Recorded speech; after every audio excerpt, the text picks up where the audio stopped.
Hello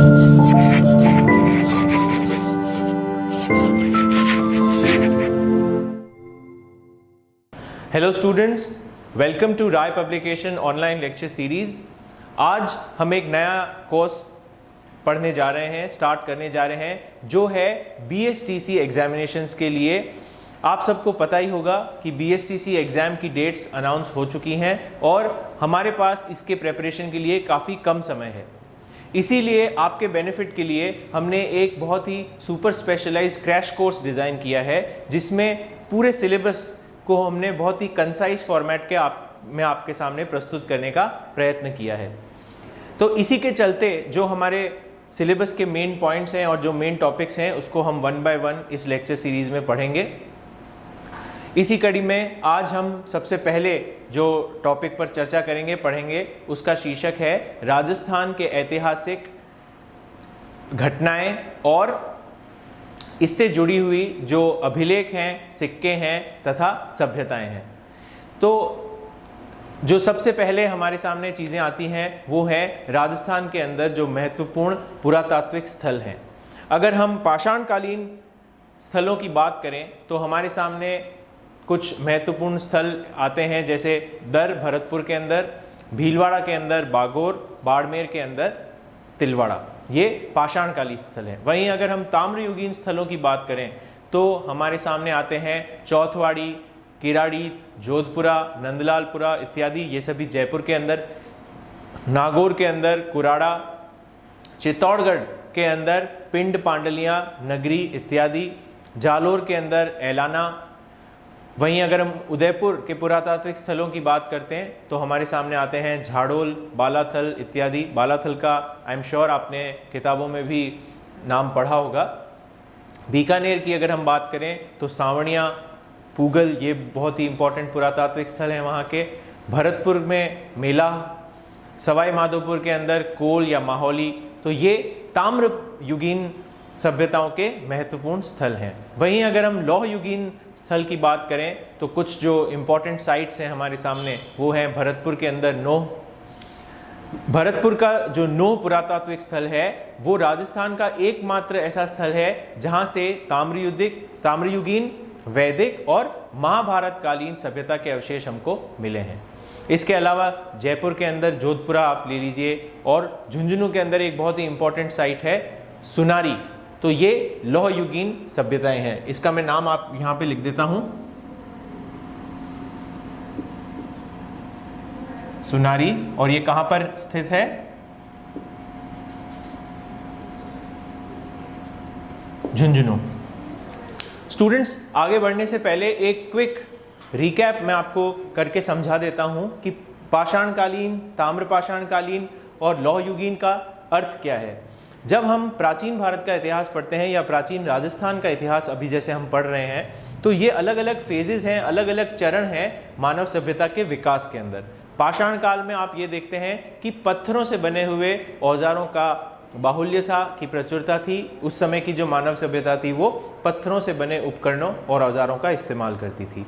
वहीं हम जब ताम्रयुगीन सभ्यताओं की बात करते हैं या ताम्रयुगीन पुरातात्विक स्थलों की बात करते हैं तो यहाँ से हमें ऐसी सभ्यताओं के अवशेष मिल रहे हैं जिनका जो मेन यूजेज था, उनका जो मेन उपकरणों का जो इस्तेमाल था वो तांबे से बने हुए उपकरणों का होता था। और वहीं जब हम लौह युगीन स्थलों की बात करते हैं तो लोहा यानी कि आयरन का यहाँ पर बहुत प्रयोग होता था। तो इस तरीके से हम राजस्थान के प्राचीन इतिहास को अलग अलग कालखंडों में देख सकते हैं।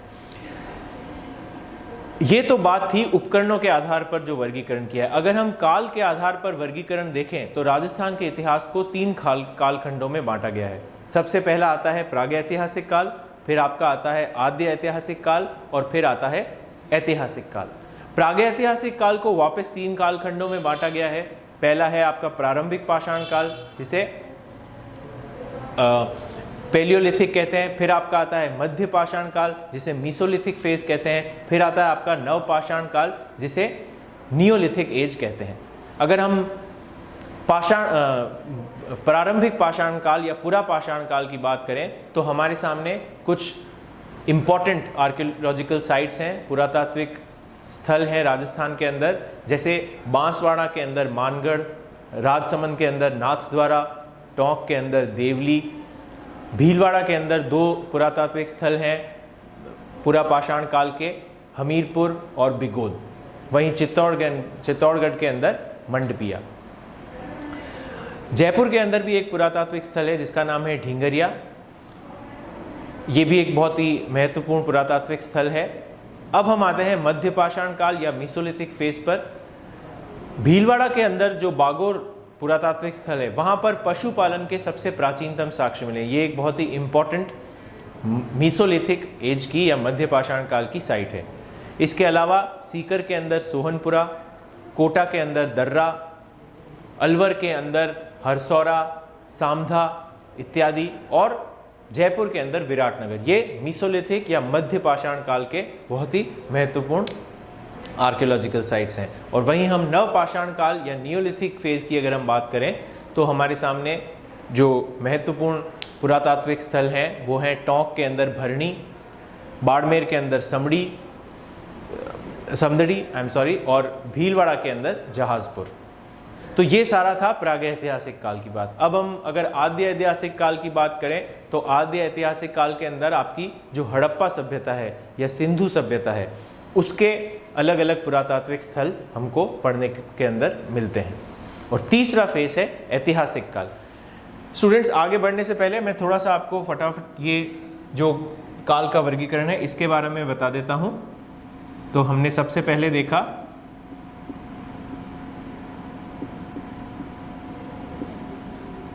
प्रागैतिहासिक काल,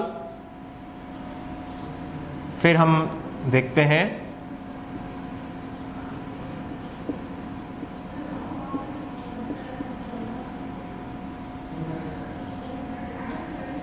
आद्य ऐतिहासिक काल, और अंत में आपका आता है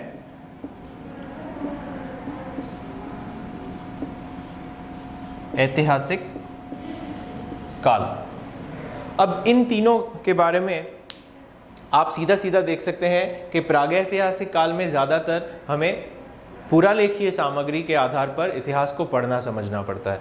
आद्य ऐतिहासिक काल वो काल है जिसके हमारे पास अभिलेखीय या पुरालेखीय स्रोत तो हैं मगर उनको डिसाइफर नहीं किया जा सका है, उनकी लिपि को पढ़ा नहीं जा सका। ऐतिहासिक काल वो कालखंड है जिसके संदर्भ में हमारे पास पुरालेखीय स्रोत भी हैं, लिखित स्रोत भी हैं, और उन लिखित स्रोतों को पढ़ा भी जा चुका है। तो ये एक बहुत ही महत्वपूर्ण डिफरेंशिएशन है।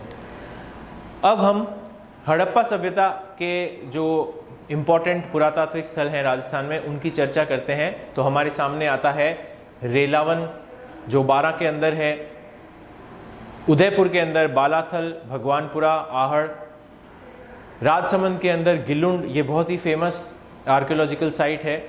इसमें हड़प्पा और पूर्व हड़प्पा के भी हमको ऐतिहासिक साक्ष्य मिले हैं। हनुमानगढ़ जिले के अंदर कालीबंगा, पीलीबंगा, थेहड़, रंगमहल इत्यादि।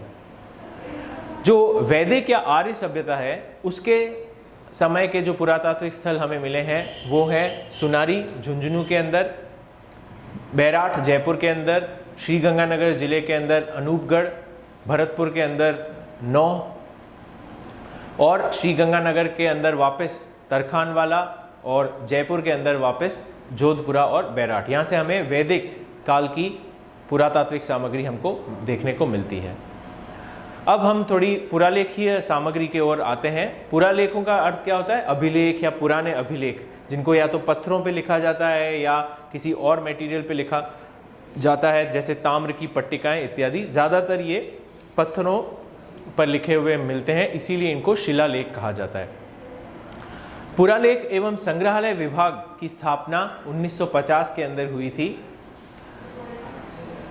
दस्तूर कौमवारी जयपुर एक बड़ा ही इंटरेस्टिंग और बहुत ही इंपॉर्टेंट पुरालेखीय स्रोत है। इसके अंदर जयपुर राज्य के जितने भी महत्वपूर्ण अभिलेख हैं उनकी श्रृंखला दी गई है। अब हम शिलालेखों की ओर नजर डालते हैं।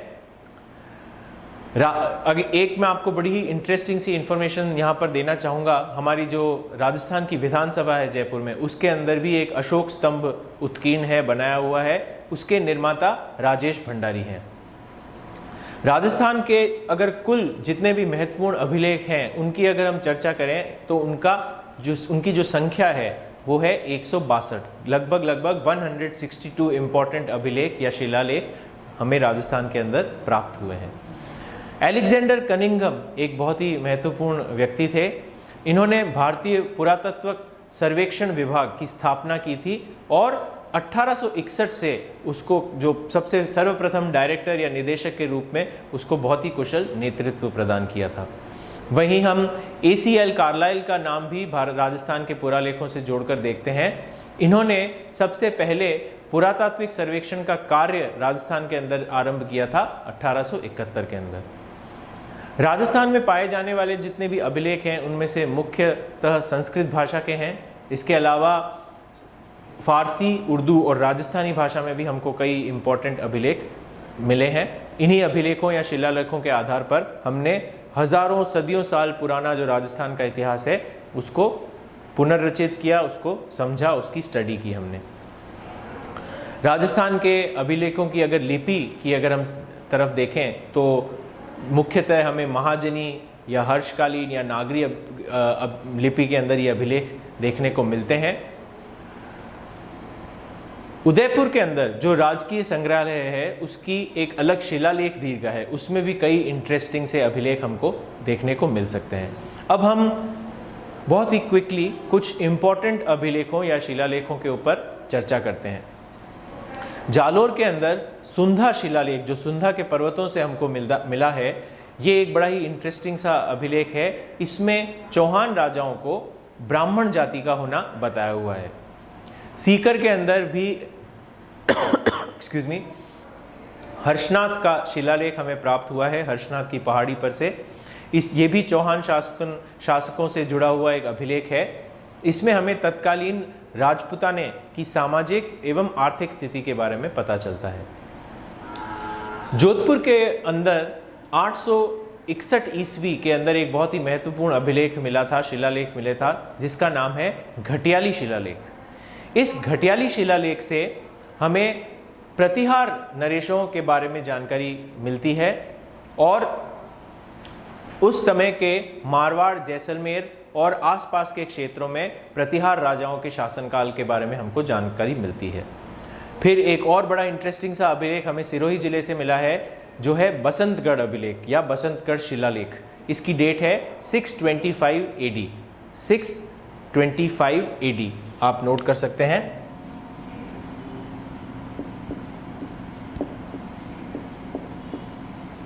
बसंतगढ़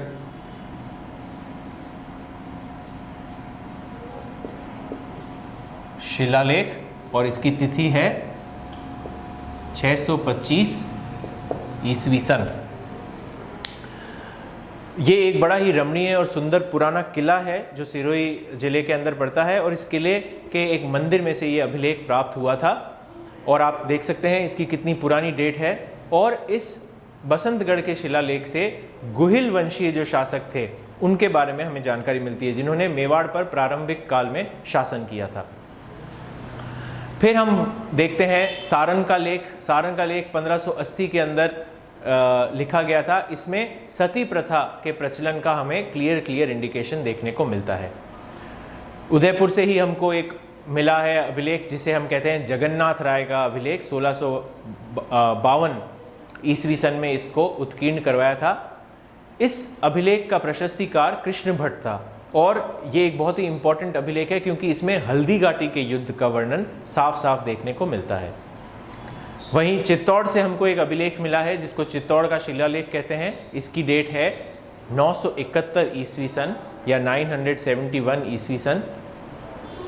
ये बहुत ही इंटरेस्टिंग अभिलेख है क्योंकि इसमें पहली बार हमें ये क्लियर कट इंफॉर्मेशन मिली है कि मंदिरों के अंदर महिलाओं की एंट्री, महिलाओं का आना वर्जित था। तो ये चित्तौड़ का शिलालेख बहुत ही इंटरेस्टिंग शिलालेख है। इसमें हमें परमार शासकों के बारे में भी इंफॉर्मेशन मिलती है। आगे चलकर हम देखते हैं कि चित्तौड़ से भी एक बड़ा ही इंटरेस्टिंग सा अभिलेख या शिलालेख हमें मिला है, जिसके हम चित्तौड़ का शिलालेख कहते हैं। इसकी डेट है 971 ईस्वी सन। इस शिलालेख के अंदर हमें पहला प्रमाण मिला है जिसमें ये साफ बात कही गई है कि महिलाओं का तत्कालीन मंदिरों के अंदर एंट्री निषेध थी, उनको अंदर अलाउड नहीं था। तो याद रखिएगा, चित्तौड़ का अभिलेख 971 ईस्वी सन, इसमें ये एक बड़ा ही रोचक तथ्य उस समय के सामाजिक जीवन से जुड़ा हुआ हमको देखने को मिलता है। तो आइए अब हम आगे चलते हैं घोसुंडी अभिलेख पे। घोसुंडी अभिलेख चित्तौड़गढ़ से मिला है। इसकी भाषा संस्कृत है और लिपि ब्राह्मी है। तिथि के आधार पर, डेटिंग के आधार पर ये सबसे प्राचीनतम अभिलेखों में से एक है राजस्थान के अंदर। ये ईसा पूर्व दूसरी शताब्दी के अंदर बनवाया गया था। इसमें सबसे पहले वैष्णव या भागवत संप्रदाय के बारे में हमको जानकारी मिलती है। फिर अजमेर से भी एक अति प्राचीन अभिलेख हमको मिला है जिसे हम कहते हैं बड़ली का शिलालेख। इसकी तिथि और भी पहले की है, जो है 443 ईसा पूर्व। और फिर हम कोटा के तरफ चलते हैं तो कोटा से भी हमको एक अभिलेख या शिलालेख मिला है जिसे हम कहते हैं कंसवा का शिलालेख। ये 738 ईस्वी का है और इसके अंदर हमें परवर्ती मौर्यों के बारे में जानकारी जानने को मिलती है। तो स्टूडेंट्स, आइए अब हम कुछ और महत्वपूर्ण शिलालेखों की ओर नज़र डालते हैं। ये राजस्थान के इतिहास को समझने के लिए और जानने के लिए बहुत ही महत्वपूर्ण एवं उपयोगी सिद्ध होते हैं। सबसे पहले हम बात करते हैं अपराजित के शिलालेख की, जिसकी तिथि है 661 ईस्वी सन की। ये उदयपुर के अंदर मिला है और इसमें हमें मेवाड़ के जो गुहिल वंशीय शासक थे उनमें से ये एक जो प्रारंभिक राजा थे जिसका नाम था राजा अपराजित, उसके बारे में जानकारी मिलती है और इससे हमें तत्कालीन गुहिल वंश के बारे में काफ़ी इंफॉर्मेशन मिलती है।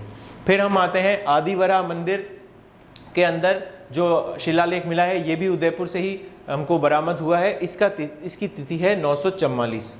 फिर हम आते हैं बिजौलिया का शिलालेख। ये भीलवाड़ा से हमको प्राप्त हुआ है और इसका समय है 1170 ईस्वी सन। इससे हमें चौहानों, शाकंभरी के चौहानों के बारे में बहुत ही बेजोड़ इंफॉर्मेशन और जानकारी देखने को मिलती है।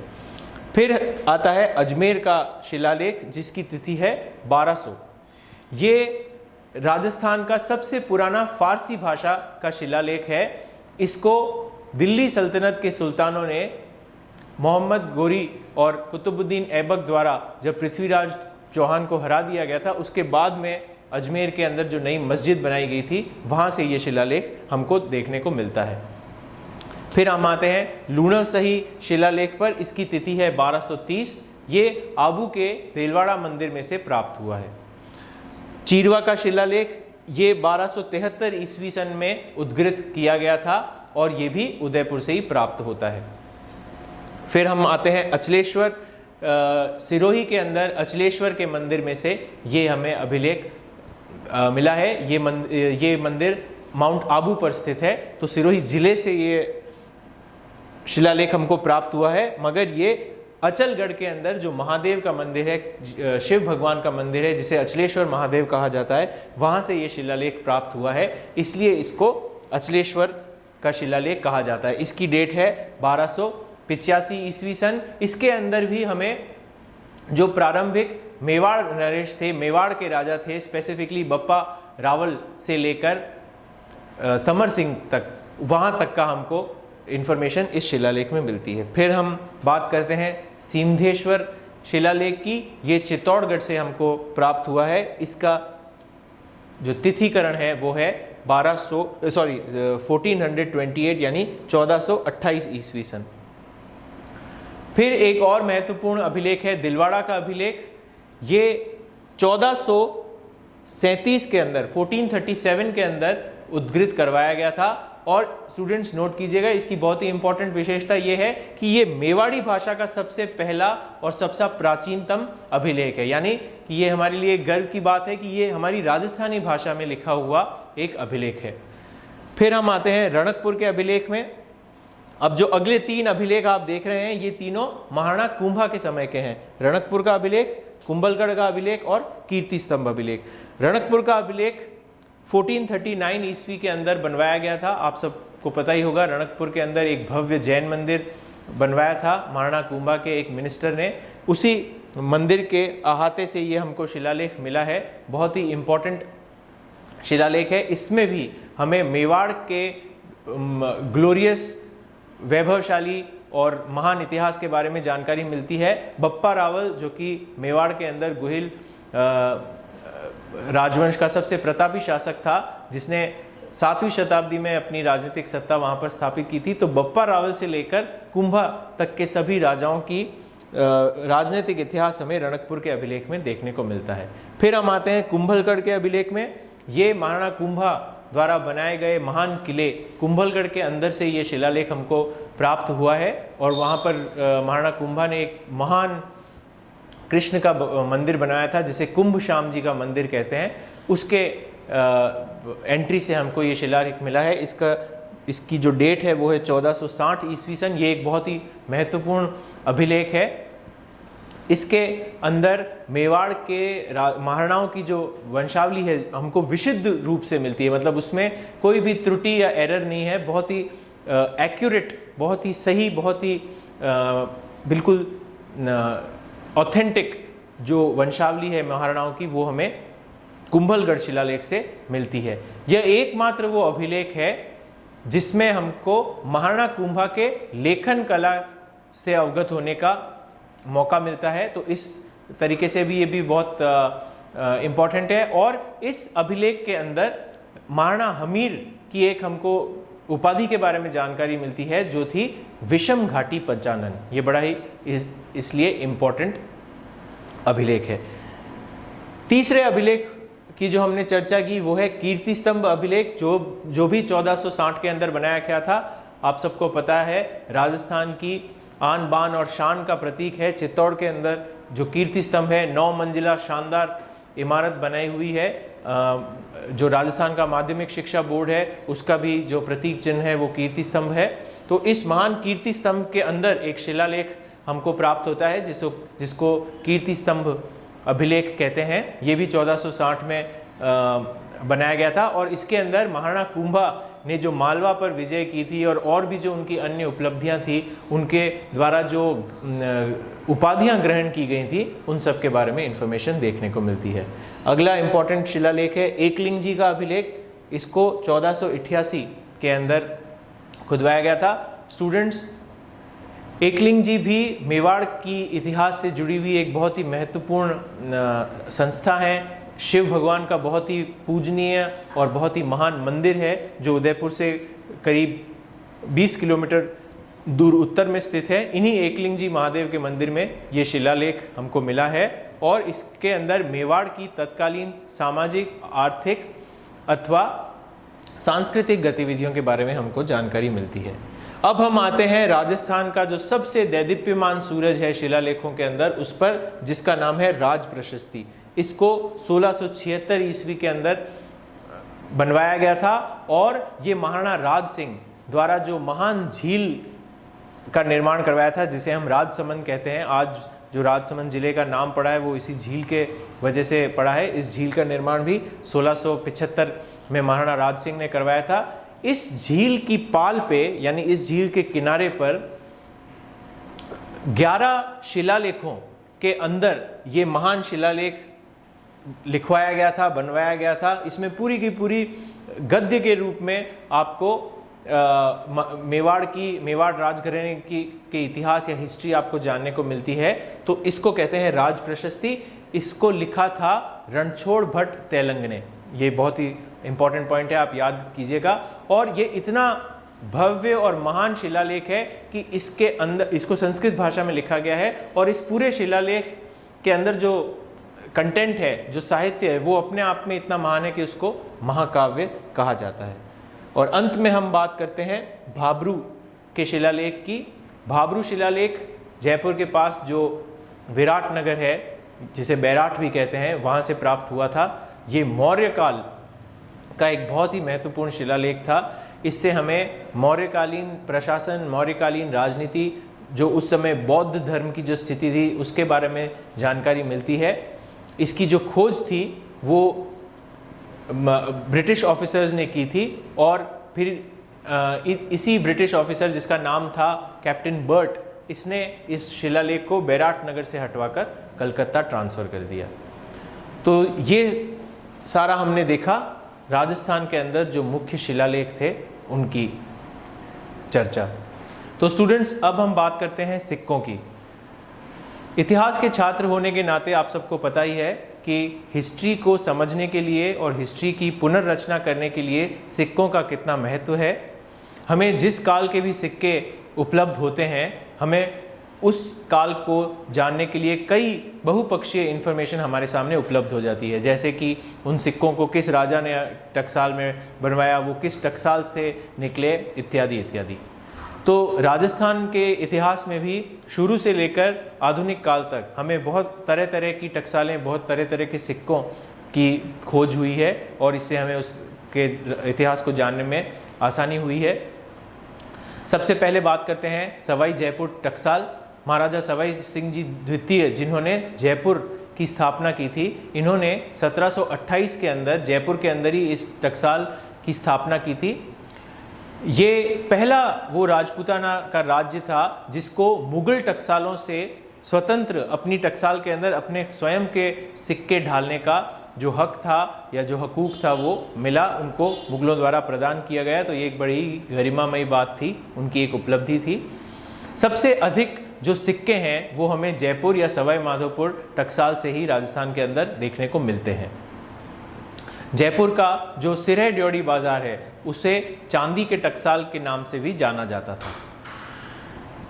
जयपुर के सिक्के पूरे भारत में अपनी शुद्धता और अपने धातु की हाई क्वालिटी के लिए जाने जाते थे। फिर हम बात करते हैं झाड़शाही सिक्कों के बारे में या झाड़शाही टकसाल के बारे में। ये जयपुर के ही कछवाहा वंश द्वारा प्रचलित एक टकसाल थी। इसके अंदर एक बड़ा ही रोचक तथ्य है, इस टकसाल से जितने भी सिक्के ढलते थे उसके एक तरफ 6 पत्तियों के एक झाड़ का चित्र था। ये बेसिकली कछवाहा नरेशों का राजकीय प्रतीक था, राजकीय चिन्ह था। कचनार के पेड़ को भगवान श्री राम से बड़ा ही पूज्य और पुनीत संबंध स्थापित करके देखा जाता है। तो ये जो 6 पत्तियां या जो ये झाड़ की जो 6 पत्तियां दर्शाई जाती हैं, ये कचनार के पेड़ को सिंबलाइज करती थी और इसीलिए ये जयपुर के कछवाहा नरेशों का राजकीय प्रतीक था। तो ये झाड़शाही सिक्के भी जयपुर के सिक्के थे। फिर हम बात करते हैं उदयपुर के अंदर सिक्कों की। उदयपुर के अंदर कई अलग अलग तरीकों के सिक्के चलते थे, जैसे चादाड़ी, आरीशाही, चित्तौड़ी, स्वरूपशाही, शाह आलमी, भिलौड़ी इत्यादि। स्वरूपशाही जो थे वो महाराणा स्वरूप सिंह जी के वजह से स्वरूपशाही कहलाए जाते थे। इसके अलावा और भी कई अलग अलग सिक्के थे, जैसे उनके अजीबोगरीब नाम थे, जैसे ढोंगला, त्रिशूलिया, एलची। एलची एक सिक्का था जो मेवाड़ के अंदर अकबर ने शुरू करवाया था। फिर हम राजस्थान के एक बड़ी महत्वपूर्ण सिक्कों के प्रकार की बात करते हैं, जो है पंचमार्क या आहत सिक्के। पंचमार्क या आहत सिक्के उन सिक्कों को कहा जाता है जो बहुत पहले की शताब्दियों में बनाए जाते थे और बड़े ही क्रूड तरीके से उनको किसी चीज़ से आहत करके, पंच करके उनको मार्क उन पर बनाकर उनको बड़े ही क्रूड फॉर्म ऑफ कॉइन्स ये होते थे। तो इनको कहा जाता है पंचमार्क सिक्के। यूनानियों के आने से पहले भारत के अंदर पंचमार्क सिक्के या आहत सिक्कों का प्रचलन था। टोंक के अंदर एक जगह है रेड के अंदर डॉक्टर केदारनाथ पुरी के नेतृत्व में पुरातात्विक जो खनन हुआ उसमें ये सिक्के बरामद हुए। ये सिक्के भारत के प्राचीनतम सिक्कों में से एक हैं।